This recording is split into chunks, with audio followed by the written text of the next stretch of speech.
اللہ الرحمن الرحیم۔ آج کے درس میں ہم پڑھیں گے سا، دال اور وا کے مخرج کے بارے میں۔ لاسٹ درس میں ہم لوگوں نے تا کے مخرج کے بارے میں پڑھا تھا اور اس کی ادائیگی کا طریقہ سیکھا تھا۔ تو چلتے ہیں آج کے درس کی طرف۔ سب سے پہلے دال اور سا کا مخرج ادا کیسے کیا جاتا ہے کہ جو زبان کی نوک ہے وہ اوپر والے دانتوں سے ٹکراتی ہے۔ جب زبان اوپر والے دانتوں سے ٹکراتی ہے تو اس کے نتیجے میں دال اور سا ادا ہوتا ہے۔ ذ ذ ذ ث ث ث۔ یہاں پر دال اور سا کو جو مکس اپ کیا جاتا ہے وہ سین کی آواز کے ساتھ اور زا کی آواز کے ساتھ۔ جہاں پر الذین ہوتا ہے اس کو پڑھتے ہیں الذین، جو کہ بالکل نادرست ہے اور لفظ کا مطلب چینج ہو جاتا ہے۔ اور جہاں پر سا ہوتا ہے اس کو سین پڑھتے ہیں، جیسے کوثر، اور اس کو کیا پڑھتے ہیں کوثر۔ یعنی سین اگر پڑھیں گے تو لفظ کا مطلب اور ہو جائے گا، اور اگر اسی طرح زا پڑھیں گے دال کی جگہ پر تب بھی مطلب چینج ہو جائے گا۔ تو ضروری ہے کہ ان کے مخارج کو صحیح طریقے سے ادا کیا جائے۔ چلتے ہیں کچھ مثالوں کی طرف تاکہ یہ ہمارے لیے واضح ہو جائے۔ سب سے پہلے کہ جیسا ہم لوگوں نے پہلی ویڈیوز میں بھی سیکھا کہ زیر، زبر اور پیش کو صرف ایک حرکت کے برابر کھینچا جاتا ہے، اس سے زیادہ اگر کھینچیں گے تو بھی لفظ کا مطلب چینج ہو جائے گا۔ اسی طرح اگر ہم دال کو زبر، زیر اور پیش کے ساتھ پڑھیں، کیسے پڑھیں گے؟ ذ ذی ذو، ذ ذی ذو، ذ ذی ذو۔ اسی طرح اگر ہم لوگ سا کو پڑھیں، س سی سو، س سی سو، س سی سو۔ یہاں پر کچھ مثالیں ہیں کہ جس میں زبر، زیر اور پیش کے ساتھ ذکر کیا گیا ہے۔ سب سے پہلے دیکھتے ہیں ہم ذا کے بارے میں۔ ذا کو زبر کے ساتھ ذ ذی ذو، مخرج ادا کیسے ہوگا؟ زبان کی نوک اوپر والے دانتوں سے ٹکرائے گی۔ ذ ذ ذ۔ پہلی مثال نتخذ، نتخذ، نتخذ۔ دوسری مثال میں ضمہ کے ساتھ یعنی پیش کے ساتھ دیکھیں، ذکر، ذکر، ذکر۔ زیر کے ساتھ نقذف، نقذف، نقذف، نقذف۔ اسی طرح ہے سا۔ سا بھی جیسے زال کا مخرج ادا ہوتا ہے، سا بھی اسی جگہ سے ادا ہوگا۔ ثم، ثم، ثم۔ کثیرۃ، کثیرۃ، کثیرۃ۔ کوثر، کوثر، کوثر۔ اب یہاں پر دیکھیں کوثر اور کوثر، کتنا اس میں بڑا فرق ہے۔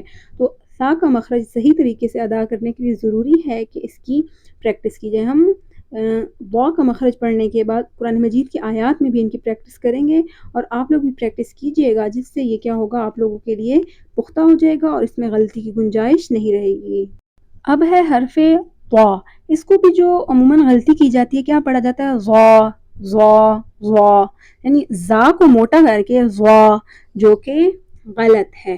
اس کو پڑھنے کا طریقہ کیا ہے کہ زبان کی نوک اوپر والے دانتوں سے ٹکراتی ہے اور زبان میں ایک کروٹ پیدا ہوتی ہے، یعنی زبان مڑتی ہے، سائیڈوں سے اوپر کی طرف مڑتی ہے اور درمیان میں ایک اس میں شگاف سا آتا ہے۔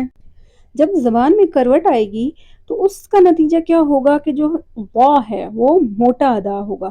دوسرا جو آسان طریقہ ہے کہ آپ نے دال ادا کیا، ذ، اسی کو آپ نے موٹا کرنا ہے، ذ ضا، ذ ضا، ذ ضا۔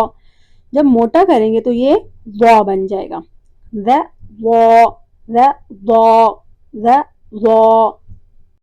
پریکٹس کے لیے ہم چند ایک مثالوں کی طرف چلتے ہیں، جیسے ظلموا، ظلموا، ظلموا، من الظالمین، من الظالمین، من الظالمین۔ قرآن مجید کی چند آیات سے ہم لوگ تمرین کرتے ہیں، یعنی پریکٹس کرتے ہیں، تاکہ یہاں سے بھی ہماری غلطیاں درست ہو سکیں۔ بسم اللہ الرحمن الرحیم۔ مثلهم كمثل الذي استوقد نارا فلما أضاءت ما حوله ذهب الله بنورهم وتركهم في ظلمات لا يبصرون۔ اب اس آیت میں دیکھیں سب سے پہلے جو لفظ ہے مثلوہم، اس میں سا ہے. اس کو جب غلط طریقے سے پڑھتے ہیں سین کی آواز کے ساتھ کیسے پڑھتے ہیں اکثریت مثلوہم، جو کہ درست نہیں ہے. سا کا مخرج پڑھنا ہے مثلوہم کمثل الذی، تو یہ تھا سا کا مخرج. اگر اسی کے ساتھ دیکھیں ذہب اللہ، ذہب اللہ، ذہب اللہ، اس کو لوگ کیسے پڑھتے ہیں ذہب اللہ. زا بالکل یہ نہیں ہے، اس کی ادائیگی بالکل غلط ہے. اس کی ادائیگی کیسے ہوگی ذہب اللہ. اس طرح اگر آپ دیکھیں ظلمات، ظلمات، ظلمات، لوگ اس کو کیسے پڑھتے ہیں ظلمات، نہیں یہ زو نہیں ہے، وہ ظلمات، اس کو موٹا کر کے اور زبان دانتوں کے ساتھ ٹکرائے گی. ان اللہ لا يستحيي ان يضرب مثلا ما بعوضة فما فوقها فأما الذين آمنوا فيعلمون أنه الحق من ربهم وأما الذين كفروا فيقولون ماذا أراد الله بهذا مثلا يضل به كثيرا ويهدي به كثيرا وما يضل به إلا الفاسقين. اس آیت میں بھی جن الفاظ کی ہم نے آج پریکٹس کیے موجود ہیں جیسے سا، ذا، تو پریکٹس کیجئے گا. تب تک کے لیے اللہ حافظ.